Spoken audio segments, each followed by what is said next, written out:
Right, I am denied about making this video for quite some time, and then I figured that perhaps me sharing my experiences might help one person. If it helps one person get through whatever situation they're in, then it was worth making this video. On the face of things, I got quite a nice life. I mean, I make videos for YouTube, which I don't have to do because I'm financially secure. I got a nice home, we got nice cars, and and on the face of it, a lovely lifestyle. But behind the scenes, things aren't like that. I'm financially secure because I had a really good job with a really good pension scheme that I paid a lot of money into, and I'm now benefiting from. But the reason for me saying is that I had a really good job. I no longer work. I can't work.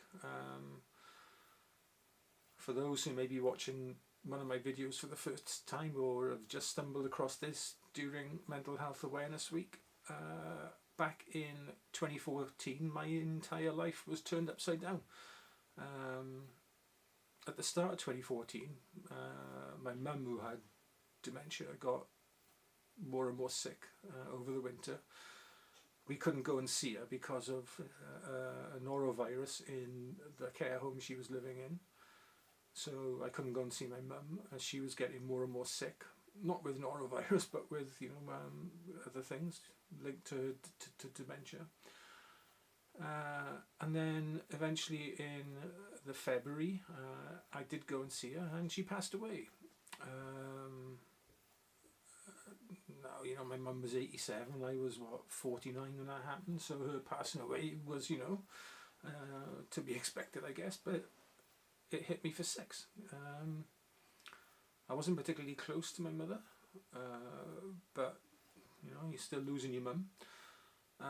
And at the same time, I started getting ill all the time myself.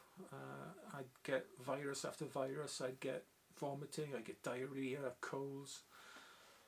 Didn't really know what was going on. Went to see my doctor, he put it all down to stress in work, stress of my mother passing away, and signed me off work sick for a month. That turned into about 3 months in the end because I wasn't getting any better. Anyway, I did eventually go back to work.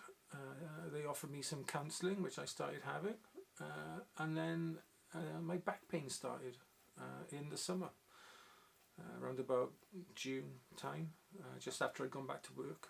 I remember sitting at my desk and thinking, my back was really bad, and I just thought, I've been off work for a while. I've gone back. I had a desk job, and perhaps that was affecting it.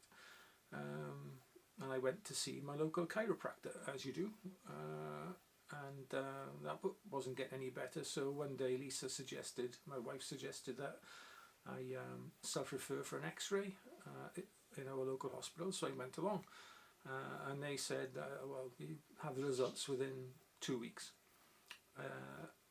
Either that night or the next night, my GP was on the phone saying I had to go to hospital there and then, as the x-rays had showed up that my spine was broken, would you believe, and that there were lesions on my spinal cord which looked like cancerous tumours, myeloma, which it turned out had. My L3 vertebrae was shattered. The myeloma had effectively eaten it away. How I was carrying on working, I have no idea, but you do these things, and immediately my life, my career, my hobby of photography and hiking, gone overnight. At one point it didn't look like I was going to live very much longer, to be honest. And when you've got a doctor in hospital saying to you, perhaps you should get your affairs in order now and make a will, that's never a good sign. But I confounded them, and I'm still here. on July the 9th this year, it's the 6th anniversary of my stem cell transplant, which effectively did save my life. But physically, I'm not okay. I'm in what they call partial remission, so you're never in full remission from myeloma. It's a blood-borne cancer. It's not like a tumour they can cut out. I'm in partial remission from it, but I was left permanently disabled by the fracture to my spine. That's now been caged. But about a year and a half ago, I had some more bad news in that one of the titanium rods has snapped, and that was causing me quite a lot of back pain. So the upshot of it is, eventually I will have to have this cage replaced, probably with a rod that will run the length of my spine, which isn't a great thing to look forward to. Also, I know that one day my myeloma will come back, and yes, there are new treatments and things for it, but it's not very pleasant when your bones break because they've been weakened. Anyway, the whole upshot of this is that my mental health really suffered, to the extent that in around about February or March 2017, I think it was, 2017, I made plans to take my own life. I went into my garage, attached a hose pipe to the back of my car, ran it inside, and started the engine. Would you believe, at that very moment, my in-laws decided to visit, getting no reply, and hearing the engine running inside the garage, hammered on the garage door. We've got an electric up and over garage door, hammered on the door to such an extent that I had to see who was there. I didn't know who was my in-laws at the time, and I didn't know at that time, but my father-in-law knocking that door saved my life. Since then, I've not felt like that again, thankfully, for two reasons. Firstly, I think photography has really kept me going. Doing these videos, I started making these videos then shortly after that, has kept me going. It's given me a purpose, because before that I didn't have one. I was retired. I had no reason to work. I couldn't work anyway, but I had no reason to, because I'm no worse off now than when I was working. We don't have a mortgage or anything like that. We don't have any debt as a family, so we can live quite comfortably. But that's not the point. That's not the point. The point is that I needed something, a goal to keep me going in life, and YouTube and photography did that. That was one thing, but the most important thing was the love of a little dog. My Dexter, my Border Terrier Dexter. I'll go well up in a minute. I honestly think without him, I wouldn't be here, because he seems to know, somehow he knows when I feel down.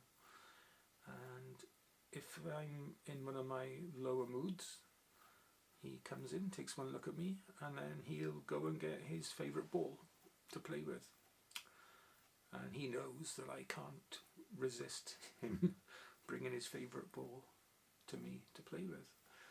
And by doing that, it takes all the dark thoughts away, until they reappear, and he does exactly the same. When I go to bed early at night, and I do go early because the pain in my back is such that by about 6, 7 o'clock I need to be lying down, he comes in with me. And some nights he will cuddle in so close, I feel like he couldn't actually get any closer to me. He burrows his way in so tightly. And yeah, without him, without my camera, and without my family, I wouldn't be here right now. But the importance I'm trying to say with this message is, and I've kind of gone off what I wanted to say, but if you're if you ever get that low, talk to someone. Please go and talk to someone. If there isn't a family member you can go and talk to, ring anybody, ring Samaritans, ring anyone. Just go and speak to somebody. I make a habit now, and I've instilled this in my daughter as well, is if we're out and about and we see somebody, we always say hello and smile. And the reason for that being is that you don't know what's going on in that person's mind. They might be going home to do, something unspeakable to themselves, and by you just saying hello and smiling might actually have saved their life. I know it's a far-fetched scenario, but it's one that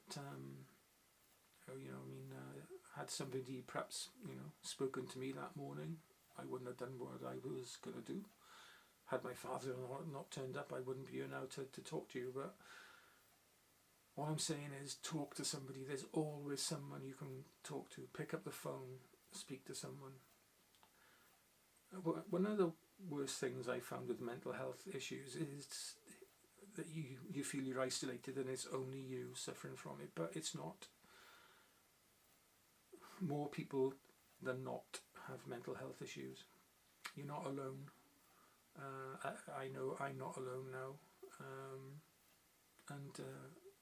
Please just understand that, realise that, speak to somebody.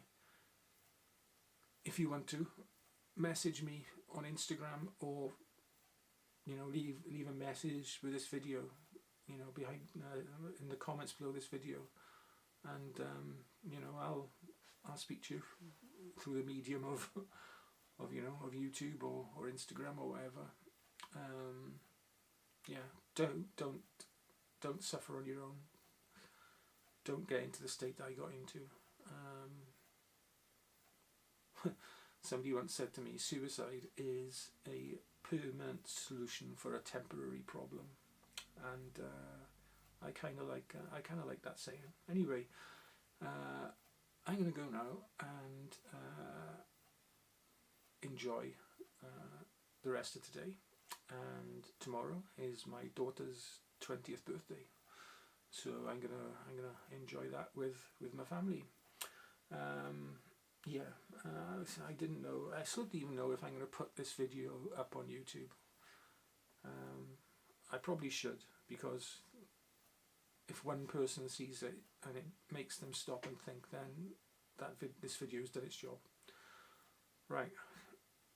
Saturday, on a much happier note, will be a normal video. Normal service will be resumed.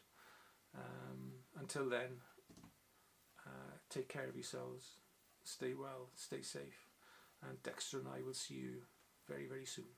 Bye bye.